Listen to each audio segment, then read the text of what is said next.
Welcome to Double Fries No Slaw. It is Sunday, December 12th. Richie and I are back with you guys again, and we have a special guest. I think you've well taken the lead over Jen at this point, but having you on again, not as I know it's a little bit of a transition we talked about just before, but not necessarily as the CEO of the Boosters anymore, but as Florida State's new athletic director, Michael Alford. Michael, how's it going today? I'm doing excellent. How you doing, TJ? How you doing, Richie? Y'all doing fine? Absolutely, man. Glad to have you. I just got to keep running up the score on Jen. I mean, that's not. Her season's coming up here, and she jumps on about every other week though. Once the season gets started, so you really do need to run up the score before that season gets started, because then you'll be in a lot of trouble at that point. So, but we are glad to have you. We're glad that you're here. And most of all, we're glad that you're FSU's new athletic director. Congratulations. Well, thank you very much. You know, it is a thrill. It's such a once-in-a-lifetime opportunity. And I mentioned it in my press conference about FSU in this industry is a destination place. And this community is such a great community. It's got such great people in it. And we couldn't be happier to be representing student athletes moving forward.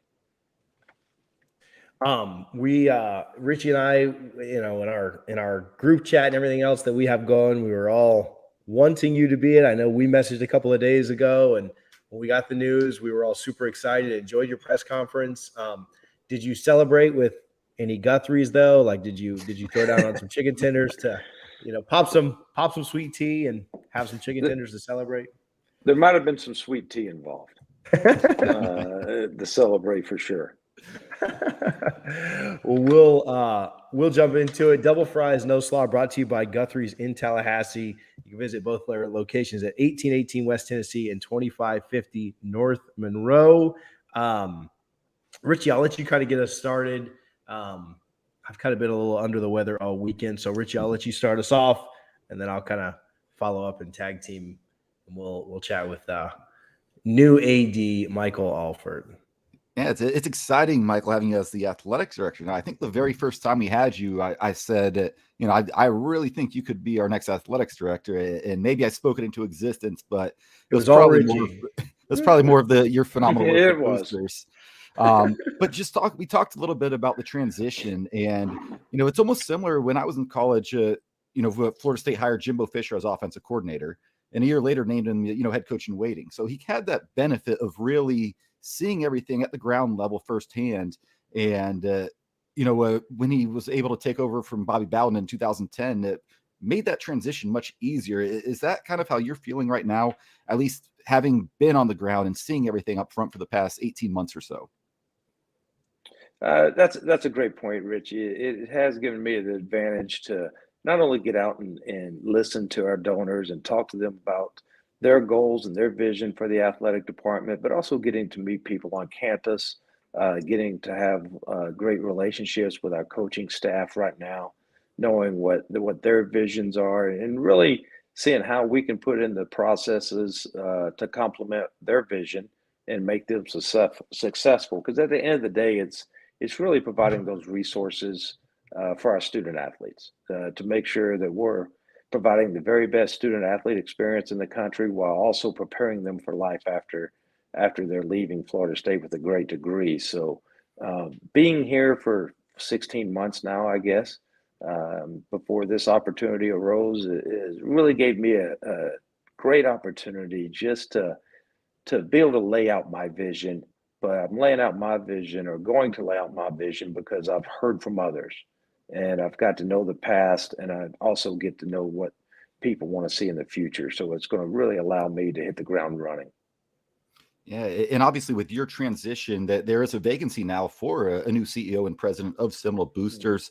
How involved will you be with that? And again, how beneficial is that you've held that role, as you said, for 16 months, and you kind of know what you're looking for? I believe you told us off air, you know, you and David Coburn have a great relationship, and that's making that transition easier. So what's the next steps as far as there? I believe I saw a national search will be started here shortly. Yes, we're going to conduct a national search, but, you know, I will be extremely involved. in running that search, because it's all about alignment. And right now, I believe we have the best opportunity that Florida State's had in many, many years to align everything from the boosters to the athletic director to FSUAA to Chairman Collins to President McCullough, and all of our coaching staff. There's communication going to be taking place more than ever. And that's something that's very important, that we have that alignment. And I'm going to be a fundraising AD, Richie and TJ. I'm not Music to going our to go ears. away. I'm not going to go away from my strengths. I'm going to be very visible. I'm going to be out talking to our constituents, talking to our donors, talking to our fan base, and asking the same questions I've always asked, but really laying out that vision for the department and for the boosters moving forward on what we need to be successful, and working hand in hand with them to achieve our goals. You take over an athletic department that has a lot of great things going on. A lot of times when ADs are brought in, it's, there's a lot of, either whether it's chaos or turmoil they're trying to come up, but we're not even a week off of a national championship in soccer. Right. Several programs that are ranked and competing year after year after year. And football, obviously being the lifeblood of any program, it certainly seems to be on the upward trajectory. Looks like Mike and them are going to sign a really good signing class, and really showed a lot of promise in the latter 2/3 of the season, the way they played. So can you just talk to us about the overall state of FSU athletics? I know that I just kind of went on, doing it for you, but I'll let you follow up and pat him on the back even more. Yeah, well, as I say, we got the real Coach K coming back with another national championship, and he does such an amazing job.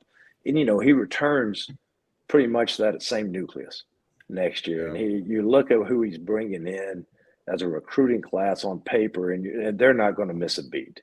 And that's something that's very exciting what he's accomplishing. Great young team in women's volleyball. Coach Poole does a tremendous job, and you saw them get to the tournament, and you see their nucleus is really young. And so they're exciting. And you go across the board of all of our sports, and all of our coaches do such a tremendous job of, well, I say it all the time, not only winning on the field of play, but preparing our kids in the classroom. And I say our kids, our student athletes, preparing them to not only achieve results in their sport, but in the classroom. We have a 3.3 GPA. We graduate 85% of our student athletes, which both those are well above the student body average. And that's something to be proud of, that we're doing things the right way. And that's one reason this job is so attractive, because David Colbert did a great job of getting everything lined up and in place. So you can come in and have the opportunity to do what I do, and to look at different revenue streams, find revenue streams, how we enhance our facilities, how do we make that experience even better for not only the fans, but for the student athletes, and provide the winning edge resources that we need to have to compete. And that's something I'm looking forward to getting in and diving into the budget and seeing what we can do, and how we can provide those resources to those coaches that are going to allow us even to take it to a different level.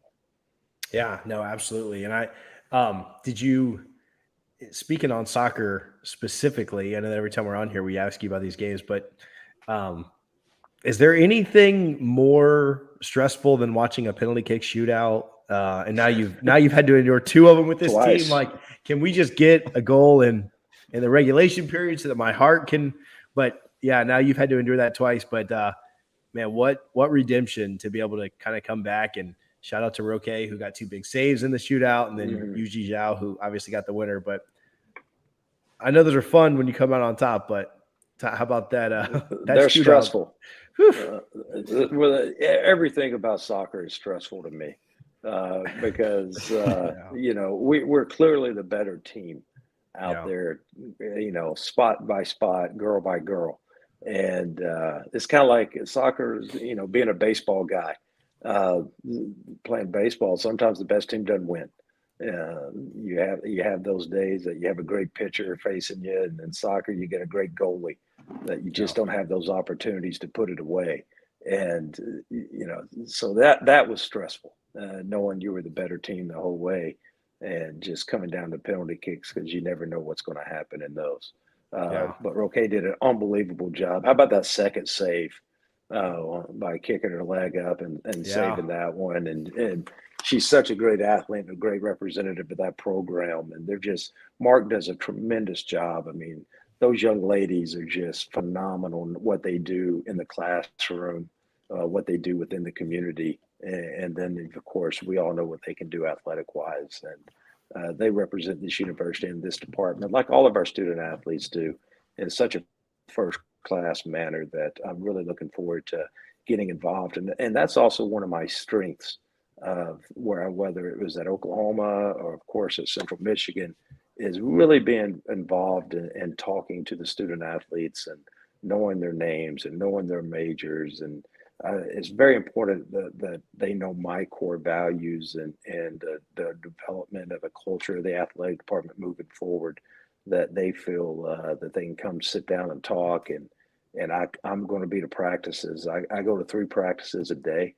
That's mandated in my schedule every day. Now, that may be for 15 minutes or 10 minutes, but I think it's very important that the coaching staff knows I'm there to support them, provide them resources, and that the student athletes feel the same, that they know me, they know our staff. Even at my previous institution, they knew my dog. I used to love it when they'd be asking about where my dog was. So I think it's important that's part of the experience moving forward, and I'm looking forward to getting to know them on a personal level. Michael, just want to get your thoughts. You talked about those PKs being stressful. Now, as Florida State's athletic director, something that's probably stressful. There's been a lot of movement in the coaching carousel, and some of these salaries we're seeing. You mentioned your time at Oklahoma. Lincoln Riley goes to USC. Brian Kelly down to LSU. These salaries are getting out of control. And you mentioned you want to be a fundraising AD, which I think every FSU fan loves to hear that. But just initial thoughts on, obviously we have Mike Norvell now, and if he continues to improve, we're going to continue to compensate him based on that. But did you ever think you'd see a time where, $8-9 million would be the standard just to get a coach into the college level? Richie, I'll point to when I was at Alabama and Coach Moore and I hired Coach Saban, and we paid him $4.5 million at the time, and he's on the cover of Forbes magazine. If you go back and look, and people thought we were crazy on paying him, but it was an investment in what he represented and where he was going to take that program, and how he represented the university, and the investment in that program being the front porch of the university. Dr. Witt, the president there at the time, understood that and utilized that to go out and not only raise money for the university, but attract students. And you've seen that university grow by using that model. But it is an investment. It is the marketing tool of the university and athletics. And we have a great partnership with President McCullough, and we've had those talks about how do we enhance the educational mission of the university. And that's what's so important, is that we're a part of that web, and we're going to represent the university in a first-class manner. And I love the correlation of, it's so wild. When a football team's doing well, that's when those schools get the most applications of prospective students in general for the general student body. It's crazy. I know Florida State in 2013 that they smashed all application records. But just touching on that, obviously last time we had you a few weeks ago, you talked about, gave us an update on the football only facility, but just want to get your, top 2 or 3 priorities, once you get settled into your role. Obviously you mentioned you want to meet with every coach. You have 15 questions. You ask all of them. And then just big picture for the program. Yeah, every staff member. I will sit down with every person in the athletic department one-on-one, because I want to know what their goals, their visions are, and because that's going to help for me to shape the vision moving forward for the department. And you mentioned being a fundraising AD. I'm going to be out sharing my vision of where we're going, and asking for support, and I'm always going to be doing that. But my vision is shaped from the department and our staff and our donor base, hearing what they want to do. Football only facility is priority 1. We're not going to shy away from that. That's got to get accomplished. You've heard me say the stats before. Only 2 ACC schools don't have one, and 56 to 65 Power 5 schools have one. And we need to get that accomplished. President McCullough, Chairman Collins understand that is a priority. We're working very diligently on how we're going to fund that operation. I have about a 45-page pro forma that I've been doing and working on since I've been here. And I jokingly say it's the same pro forma we did to build Cowboy Stadium. So the math works. And so we're looking at that right now and how we're going to fund that and other facilities. And I can tell you it's moving full speed. We're in construction document phase right now. We've had Populous in for 3 days last week. They're going to be in again, I believe, next week before the holidays. And that is moving very fast because for us to be able to put construction documents out to get bids from construction companies, hopefully in the next 8 months, we've got to sit down with every person utilizing that facility and come to an understanding of what needs to go in it and let them design it to where we're satisfied before we go out. We had never gotten that far before on this facility project. So it's great to see it happening. It's great to see the speed and the commitment from the university and from our staff and from our donor base that understands this is a priority. So we're really excited where that's heading right now. And it's going to be sooner rather than later. I can tell you that. I know that you had your introductory press conference the other day, got a little emotional at times, which I think FSU fans were happy to see. I mean, I think they could tell that you care about and want to be here, but I know that we've talked about a lot today, but if you had to like kind of put a bow on all of it, like what is your message to FSU fans right now? What are you kind of leaving people with? Like we ask a lot of leading questions and we ask a lot of things and set you up, but like, if I just kind of give you the mic and shut up for a minute, which I'm not very good at, but if I just do that and kind of give you a platform, a minute to talk to everybody, we got a lot of people tuned in. We got a lot of people that'll listen back later. What are your thoughts or what are you sharing there? Well, TJ, it's nothing I haven't mentioned to you before. It's going to be the same approach I took when I first got here as CEO and president of the Boosters. We're going to have a vision, and we're going to be very transparent about what we're wanting to accomplish. We're going to go out and ask people for their support. We're going to recruit and retain the very best coaches in the country. We're going to invest in their priorities. But more importantly, we're going to have the very best student athletes. We're going to ask them to communicate and go out in the community and represent this university in a first-class manner, just like they have been doing. But we want to even do more with them and get them in the community and helping Tallahassee and Leon County just bring in tourism dollars. And everything that we do is going to be geared towards how do we get better. And that's something that I'm really excited to put my processes in place starting January 3rd to go out and just increase everything we're doing as an athletic department to represent this university. But you will know where I stand is hopefully y'all know I'm pretty transparent on where we're heading, and there will be a vision laid out for the department moving forward. Awesome. Well, we certainly appreciate you. We appreciate your time and taking a few minutes to sit down and chat with us today. If you ever want to come back and just run the score up on Jen, I mean, you're always welcome here. Like I said, she's gonna be back though when this season starts. So watch your back with her. I think I got like a 3 or 4 appearance lead right now.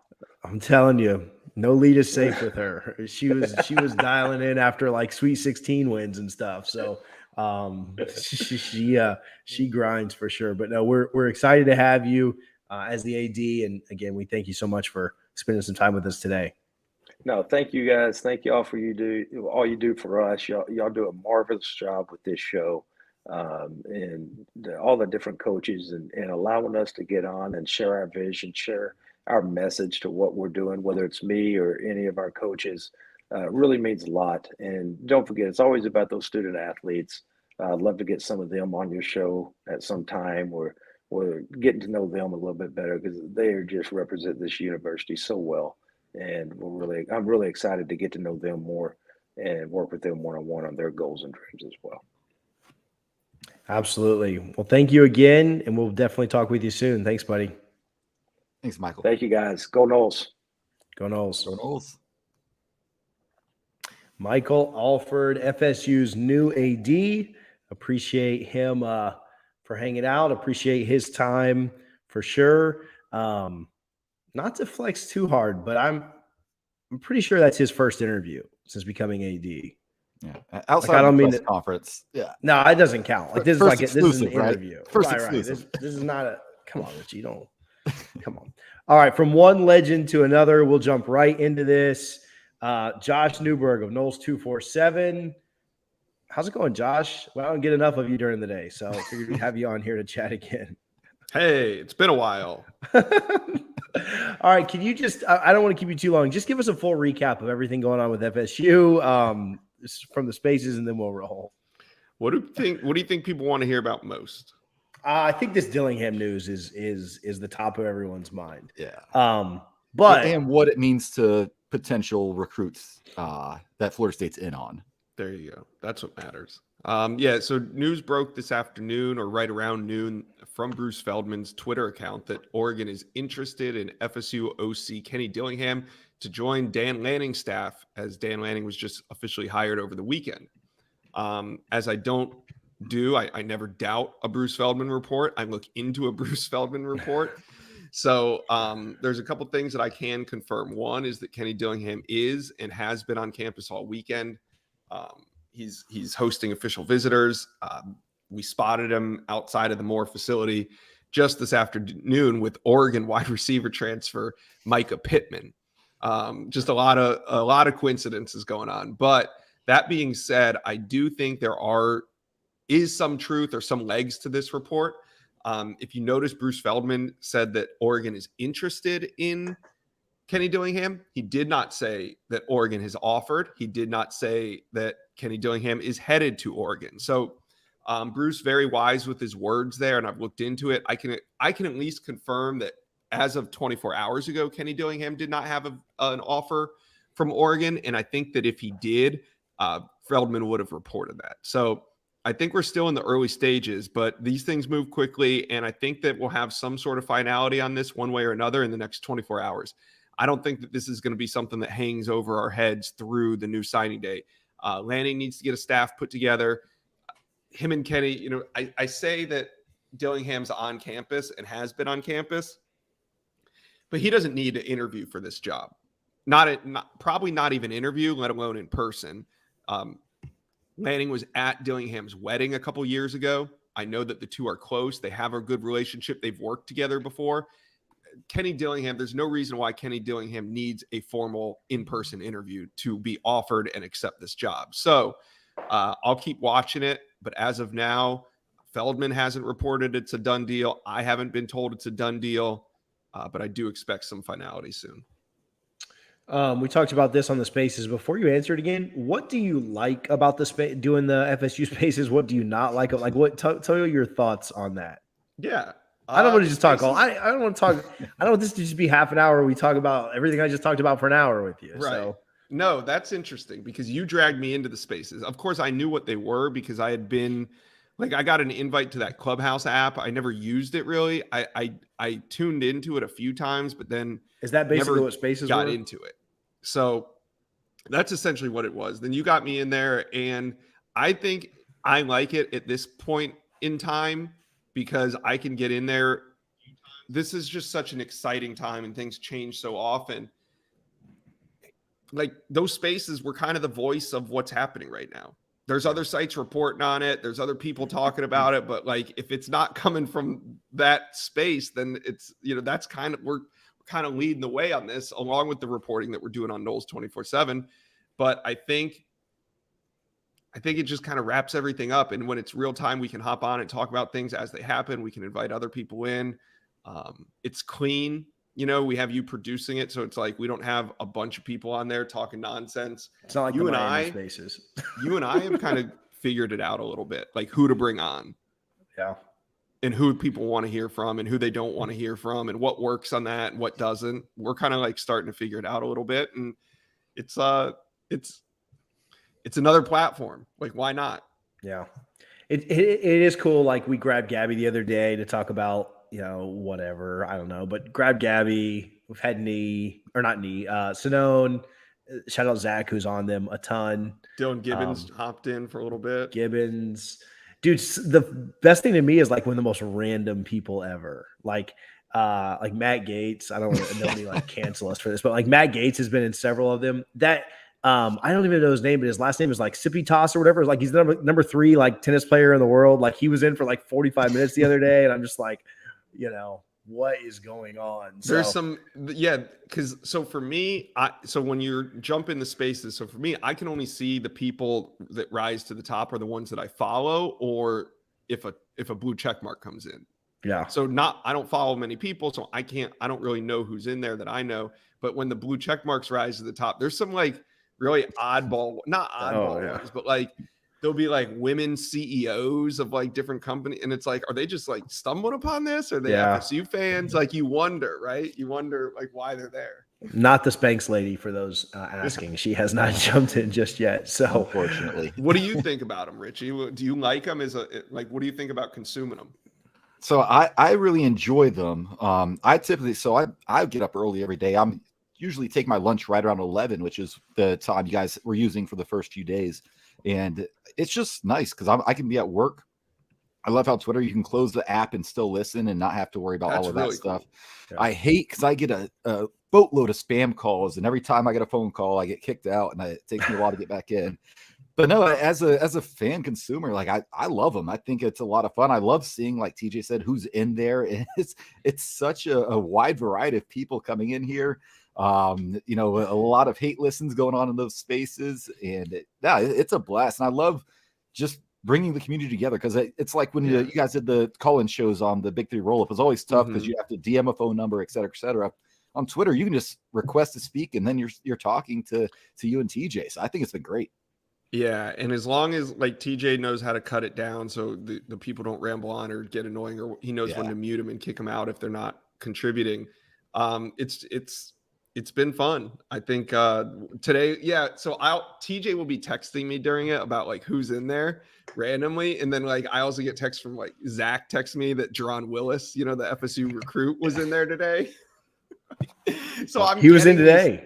He was in there today. So I'm like getting these texts. Did you give an update on him while he was in there? No, the CEO of 24/7 was in there. The new CEO of 24/7 was in our space the other day. So like I can see that because I follow him. So it's just it's funny, man. They are fun. I do like that too. They are really, really clean.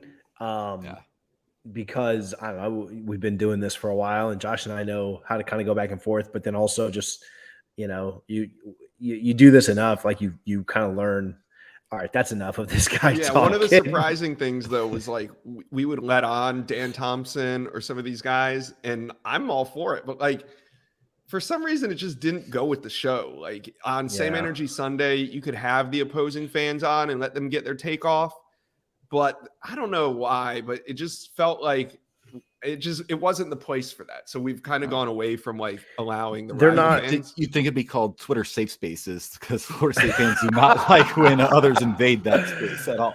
Yeah, the people there, I mean, there are the diversity of people in there is incredible. Like Josh and I both talked about, like we both picked up like a ton of new followers and stuff. And maybe that's not so surprising for me, but like for Josh, like what were you doing being an FSU fan and not following him yet? Like how has he picked up 1,000? I feel it's great. I picked up like 1,200 followers in a week, right? But like, who were they following this week? Right.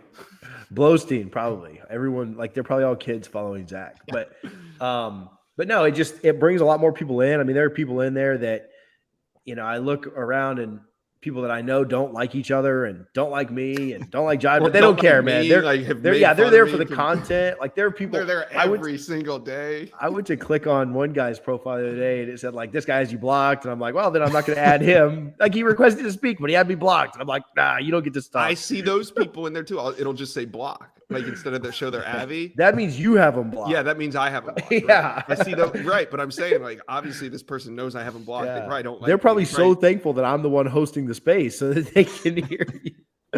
All right, back to what we probably lost all our views now, but anyway, we'll just put this on Spaces. All right, back to let me answer the second part of Richie's question. What recruits would it impact if Kenny Dillingham left? I think Florida State's done a really good job of spreading the recruitments of all these commitments across the coaching staff. Like, there's no if Kenny leaves, I don't think that AJ Duffy's going to have a heart attack.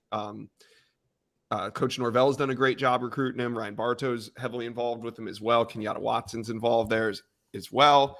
But I do think a Kevin Coleman and a Javante Barnes, two guys that are uncommitted, that FSU is really battling it out with some big, heavy-hitting programs with right now.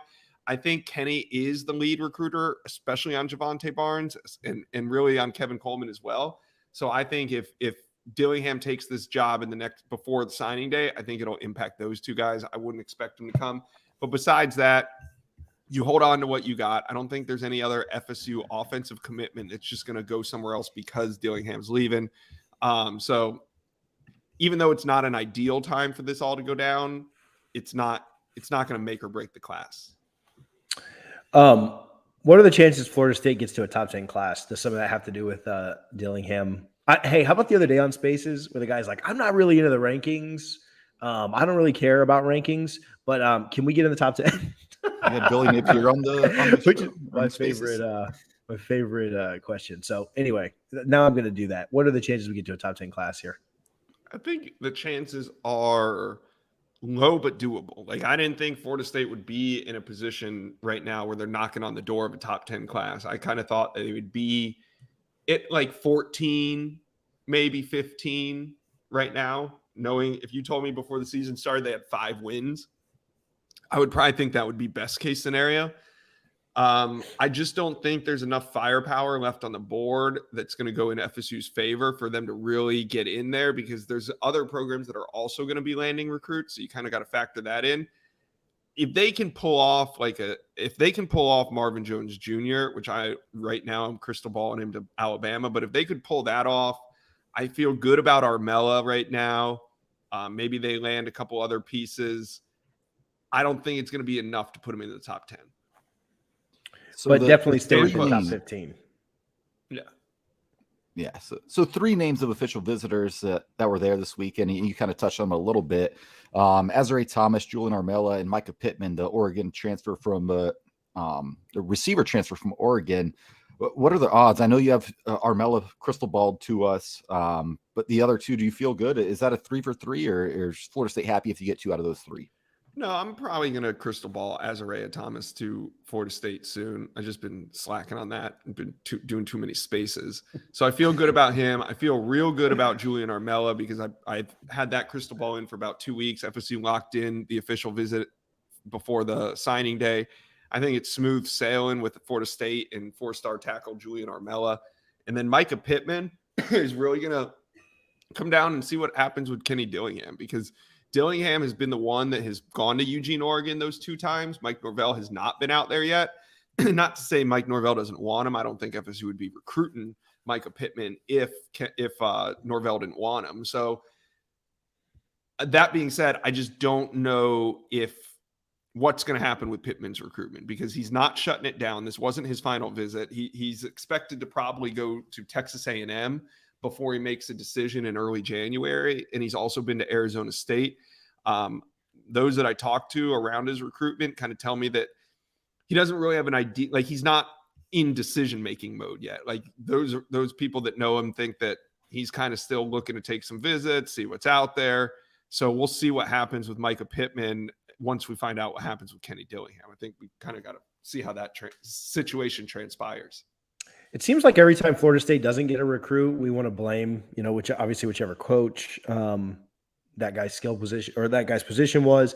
Kamari Wilson just posted a graphic with his final 5 and his recruitment announcement and stuff. And there are more Gator emojis in his mentions than there are kebabs. So is it on the fans if we don't get Kamari Wilson? I mean, no, I don't think Kamari Wilson's coming to Tallahassee. Haven't really considered him a legitimate recruit for a while. We've continued to report on his recruitment in terms of FSU doing in-home visits with him, which is expected. They're going to finish out his recruitment, but when it comes to guys like that we're tracking on Noles 24/7, I don't think Kamari Wilson is really somebody that like we're trying to get a gauge on. We don't think he's coming to FSU.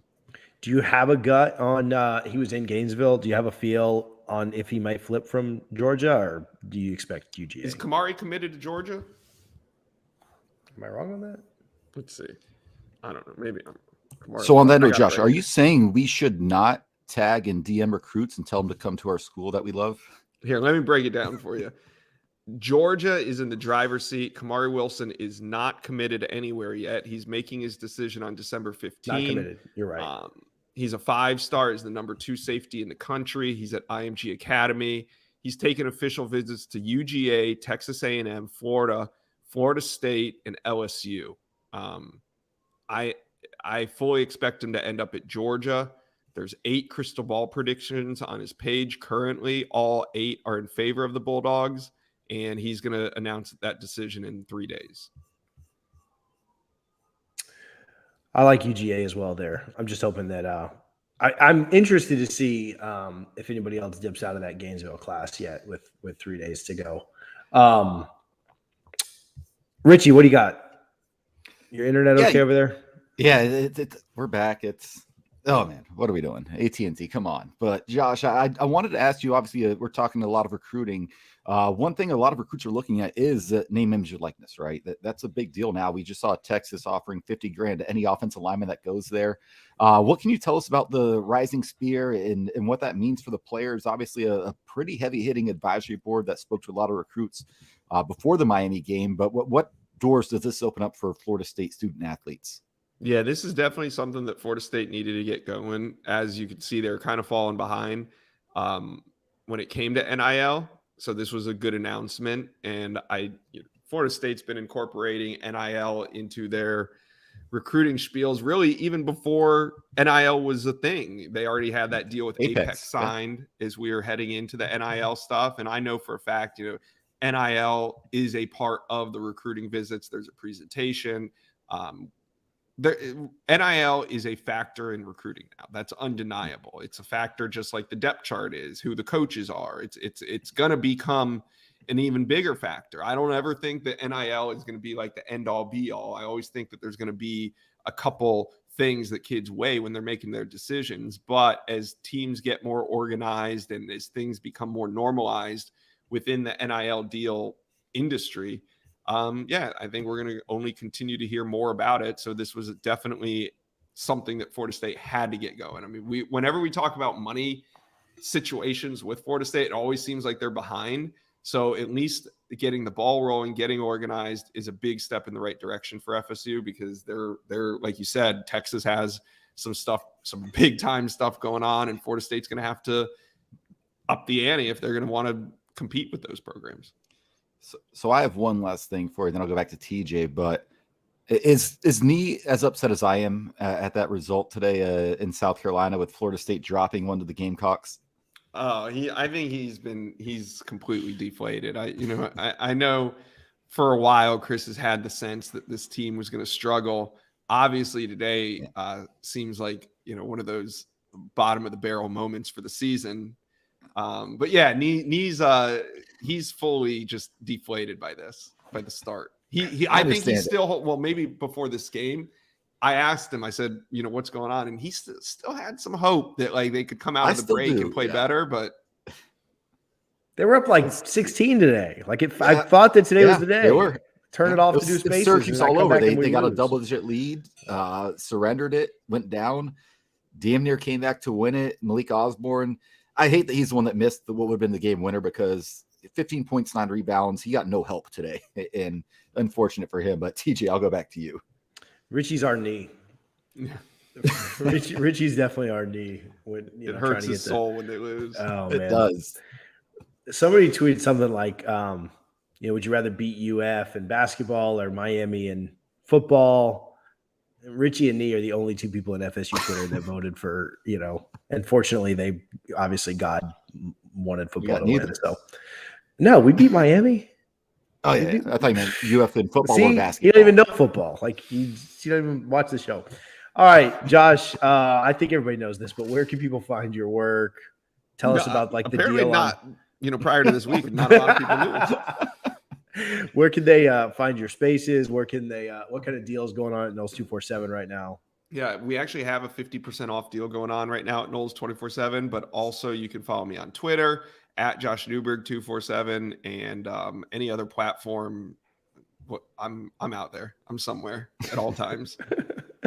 Josh, thanks for hanging out. We appreciate it. I'm sure I'll see you All right. tomorrow on Spaces. See you guys. Oh yeah, See fire up them space. Thanks, Josh. Josh Newberg of Noles 247. Man, I feel like we haven't even chatted today, Richie, because right.